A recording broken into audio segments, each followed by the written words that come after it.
السلام علیکم ورحمۃ اللہ وبرکاتہ۔ اعوذ باللہ السمیع العلیم من الشیطان الرجیم من حمزہ ونفخہ ونفثہ۔ بسم اللہ الرحمن الرحیم۔ الم تر ان اللہ سخر لکم ما فی الارض والفلک تجری فی البحر بامرہ ویمسک السماء ان تقع علی الارض الا باذنہ ان اللہ بالناس لرؤوف رحیم۔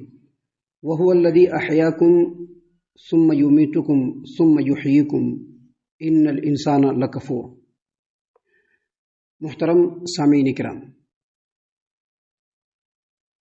سورۃ الحج سورہ نمبر 22 اور اسی سورت سے آیت نمبر 65-66 یعنی 65 اور 66 یہ دو آیات آپ کے سامنے تلاوت کی گئی۔ سامعین کرام، اس سے پہلے جو دو آیات آپ کے سامنے اس سے پہلے کے درس میں تلاوت کی گئی تھی، اس کا ترجمہ اور تفسیر آپ کے سامنے بیان کیا گیا تھا۔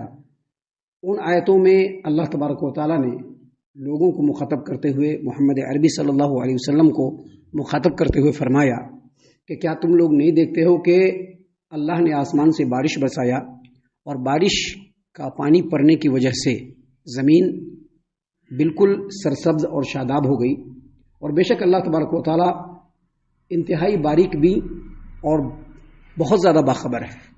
سامعین کرام، اس کے بعد دوسری جو آیت کریمہ جو اس سے پہلے کے درس میں آپ کے سامنے پڑھی گئی تھی، اس کا مفہوم اور اس کا ترجمہ یہ ہے کہ اللہ تبارک و تعالیٰ نے فرمایا کہ آسمانوں اور زمین میں جو کچھ ہے سب کا مالک اللہ تبارک و تعالیٰ، اللہ کے علاوہ کوئی مالک نہیں، اور بے شک اللہ تبارک و تعالیٰ ہر چیز سے بے نیاز اور تعریف کے لائق ہے۔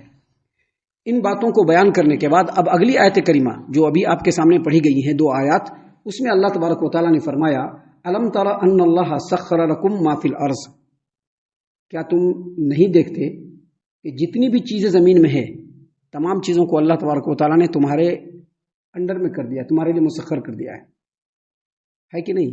بڑے بڑے بلڈنگ کون بنا رہا ہے؟ انسان بنا رہا ہے نا۔ بڑے بڑے زو کو کون چلا رہا ہے؟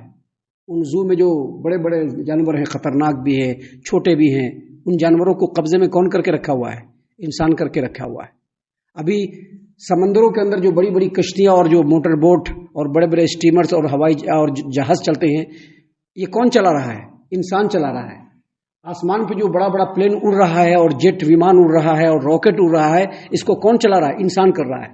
لیکن ان سب کے پیچھے ان چیزوں کو انسانوں کے انڈر میں کرنے والا وہی اللہ تبارک و تعالیٰ ہے۔ اسی چیز کو اللہ نے یہاں پر بیان فرمایا کہ الم تر ان اللہ سخر لکم ما فی الارض، کیا تم نہیں دیکھتے کہ جتنی بھی چیز زمین میں ہے سب اللہ تبارک و تعالیٰ نے تمہارے لیے مسخر کر دیا ہے، حیوانات کو، جمادات کو، فصلوں کو، پھلوں کو، کھیت کو، تمام چیزوں کو اللہ تبارک و تعالیٰ نے تمہارے انڈر میں کر دیا ہے۔ دیکھیں، اسی بات کو اللہ تبارک و تعالیٰ نے قرآن کریم کے سورۃ الجاثیہ آیت نمبر 13 میں اللہ نے فرمایا کہ وَسَخَّرَ لَكُم مَّا فِي السَّمَاوَاتِ وَمَا فِي الْأَرْضِ جَمِيعًا مِّنْهُ، آسمان اور زمین کی تمام چیزوں کو اللہ تبارک و تعالیٰ نے تمہارے انڈر میں کر دیا ہے۔ اللہ کے علاوہ کوئی ایسی ذات نہیں ہے جو ان چیزوں کو تمہارے انڈر میں کرے۔ آگے اللہ تبارک و تعالیٰ نے مثال دیتے ہوئے کہا، حالانکہ یہ اللہ تبارک و تعالیٰ کی مستقل قدرت کاملہ ہے، لیکن اللہ نے مثال دیتے ہوئے کہا وَالْفُلْكَ تجری فی البحر بامرہ، اور جو کشتی اس کو بھی اللہ نے تمہارے انڈر میں کر دیا ہے، جو اللہ تبارک و تعالیٰ کے حکم سے دریاؤں میں چلتی ہے۔ حالانکہ دریا کے پانی کا جو سطح ہوتا ہے، سمندر کے پانی کا جو سطح ہوتا ہے، اس پر ہلکی بھی بھاری چیز کو اگر آپ ڈالیے تو وہ سیدھے کہاں جائے گا؟ زمین کے تہ میں جائے گا۔ لیکن کشتی، موٹر بوٹ، پانی جہاز کتنا بڑا ہوتا ہے، اور اس کے اندر کتنے سارے لوگ ہوتے ہیں، اور اس میں بہت سارے سامان کو لوڈ بھی کیا جاتا ہے، لیکن وہ چیز اللہ تبارک و تعالیٰ کے حکم سے سمندر میں چلتی ہے۔ اللہ نے فرمایا والفلک، اور کشتیاں بھی تجری فی البحر بامرہ، جو اسی کے حکم سے دریاؤں میں چلتی ہے۔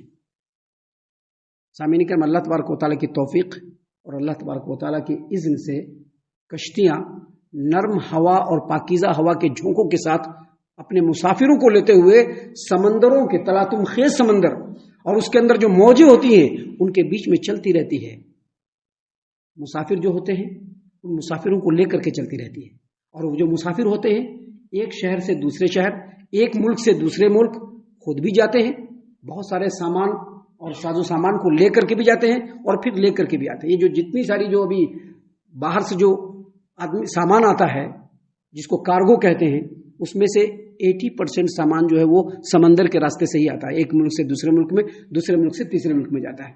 جتنا بھی کارگو کا سامان ہوتا ہے، جو شپنگ ہوتا ہے، وہ سمندر کے راستے سے جہاز کے اندر لوڈ ہو کر کے آتا ہے۔ یہ سارا کا سارا مسخر کرنے والا کون ہے؟ وہی اللہ تبارک و تعالیٰ۔ محترم سامعین کرام، آگے اللہ تبارک و تعالیٰ نے مزید کہا وَيُمْسِكُ السَّمَاءَ أَن تَقَعَ عَلَى الْأَرْضِ إِلَّا بِإِذْنِهِ، اللہ نے فرمایا اور آسمان کو وہ تھامے ہوئے ہے۔ کون تھامے ہوئے ہے؟ اللہ تبارک و تعالیٰ آسمان کو تھامے ہوئے ہے کہ اس کے اذن کے بغیر وہ آسمان زمین پر گر نہ پڑے۔ یہ اتنا بڑا آسمان دیکھ رہے ہیں جس کو ہم چھت بھی کہہ سکتے ہیں، کوئی پلر نہیں ہے۔ کوئی پلر ہے؟ ابھی ایک ذرا سا بڑا، اگر زیادہ اسکوائر فٹ میں اگر آپ ایک چھت کو بنائیں گے تو اس میں کیا دیتے ہیں؟ اس میں پلر دیتے ہیں، بیم دیتے ہیں۔ کیوں؟ تاکہ اس کو تھامے رہے۔ ہمارے اندر وہ صلاحیت نہیں ہے، لیکن رب العالمین جو خالق کائنات ہے، مختار کل ہے، وہ اتنے بڑے آسمان کو بغیر کسی پلڑ کے بالکل تھام کے کھڑا ہوا ہے۔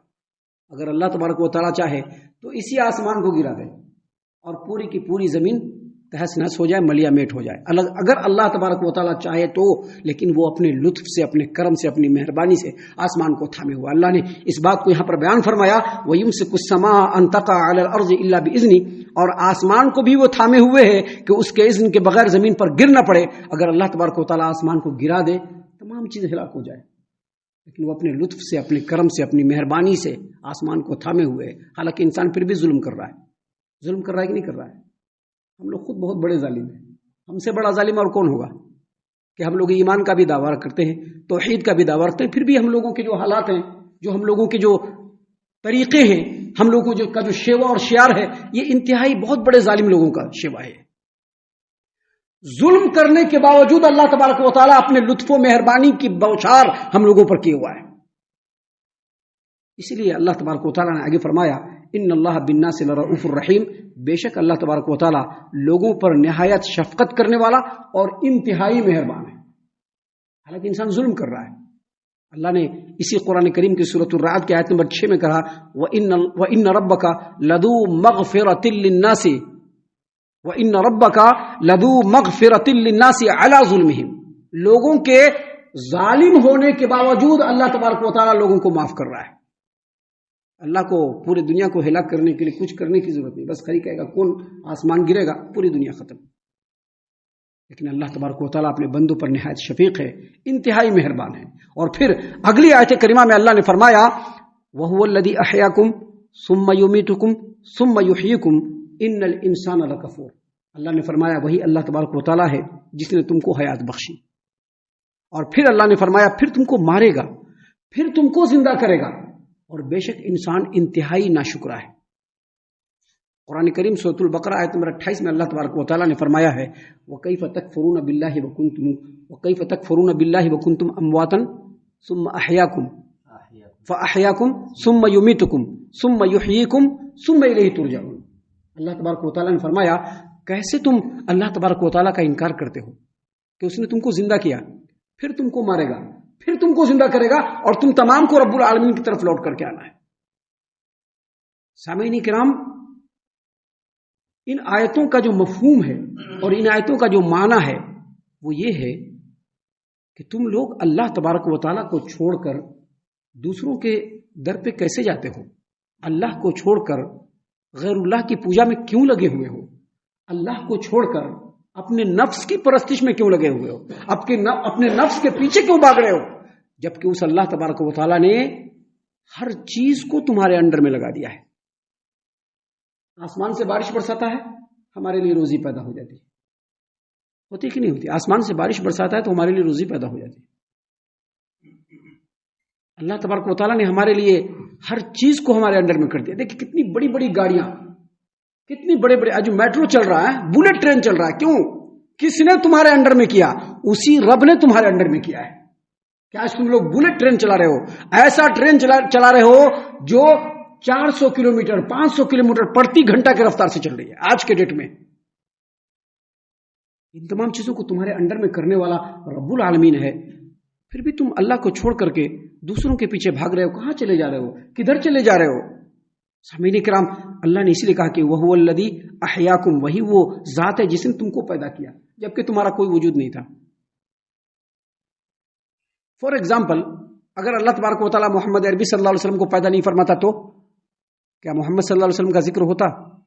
نہیں ہوتا. رب نے پیدا فرمایا تب ان کا ذکر ہوا کہ نہیں ہوا؟ میں نے اس ڈائریکٹ محمد صلی اللہ علیہ وسلم کی مثال کیوں دی ہے؟ کیونکہ ہم لوگوں کی تو کوئی اوقات ہی نہیں ہے، ہم لوگوں کی تو کوئی حیثیت ہی نہیں ہے. ہم نے ڈائریکٹ محمد عربی صلی اللہ علیہ وسلم کا نام اس لیے لیا کہ ہم لوگوں کی تو کوئی گنتی ہی نہیں ہے، کوئی حیثیت ہی نہیں ہے. اگر رب محمد عربی صلی اللہ علیہ وسلم کو پیدا نہ فرماتا تو کیا ان کا ذکر ہوتا؟ اللہ نے پیدا فرمایا، وہ مقام دیا، ان کے ذکر کو بلند کیا تو ان کا ذکر ہوا. ویسے ہی ہمارا کوئی وجود نہیں تھا، ہم کو اللہ نے پیدا فرمایا تو ہمارا ذکر ہوا. اللہ نے فرمایا وہو الذی احیاکم، ہم کو جو پیدا کیا یہ اللہ تبارک و تعالیٰ کی بہت بڑی مہربانی ہمارے اوپر کہ ہم کو ہمارے رب نے پیدا کیا، ہمارا کوئی وجود نہیں تھا، اللہ نے ہمارا ذکر کیا. اور پھر آگے اللہ نے فرمایا ثم یمیتکم، اب پھر وہ رب تم کو مارے گا بھی. اس کے پیچھے دو پہلو ہے. ایک پہلو یہ ہے کہ پوری دنیا میں جو کچھ کیے ہے مار کر کے پھر زندہ کر کے قیامت کے میدان میں پہنچائے گا. دوسرا پہلو یہ ہے کہ اس روئے زمین پر اب تک جتنے لوگ آ چکے ہیں اور جا چکے ہیں، اگر وہ تمام کی تمام دنیا میں موجود رہتے تو کیا ہوتا؟ پیر رکھنے کی بھی جگہ دنیا میں نہیں ہوتی تھی. لیکن اللہ تبارک و تعالیٰ نے ایک مہربانی سے ایک سسٹم بنایا ہے. ایک نسل آئے، وہ چلی جائے گی تو پھر دوسری نسل آئے گی، پھر تیسری نسل آئے گی، اور اپنی زندگی آرام سے سکون سے گزار کر کے اللہ کی مہربانی سے، اللہ کے رحم و کرم پر پلتے ہوئے، اللہ کی اطاعت و فرما برداری کرتے ہوئے پھر موت سے ہمکنار ہوں گے اور پھر قیامت کے میدان میں پہنچیں گے. اس لیے اللہ نے فرمایا هو الذی احیاکم، وہی وہ ذات ہے جس نے تم کو پیدا کیا، ثم یمیتکم، پھر تم کو مارے گا، ثم یحییکم، پھر تم کو زندہ کرے گا. لیکن ان تمام مہربانیوں کے باوجود ان الانسان لکفور، انسان انتہائی ناشکرا ہے، انسان انتہائی ناشکرا ہے. ہم اللہ سے دعا کرتے ہیں کہ اللہ تعالی ہم تمام کو ان باتوں کے اوپر خوب غور و فکر اور تدبر کرنے کے ساتھ ساتھ ان باتوں کے اوپر عمل کرنے کی بھی توفیق عنایت فرمائے، آمین. اللہ تعالی ہم تمام کو صحیح معنوں میں پکا سچا مومن مسلمان بنائے، اللہ اور اس کے رسول صلی اللہ علیہ وسلم کی اطاعت و فرما برداری کرنے والا بنائے، صحابہ کرام رضی اللہ عنہم کے طریقے پر چلنے والا بنائے، جنت الفردوس میں جگہ عطا فرمائے. اے اللہ ہم تمام کو جہنم سے پناہ دے، اے رب العالمین ہم تمام کو جہنم سے پناہ دے، اے مالک الملک ہم تمام کو جہنم سے پناہ دے، آمین یا رب العالمین. وما علینا الا البلاغ المبین. تبارك الذي نزل الفرقان على عبده ليكون للعالمين نذيرا.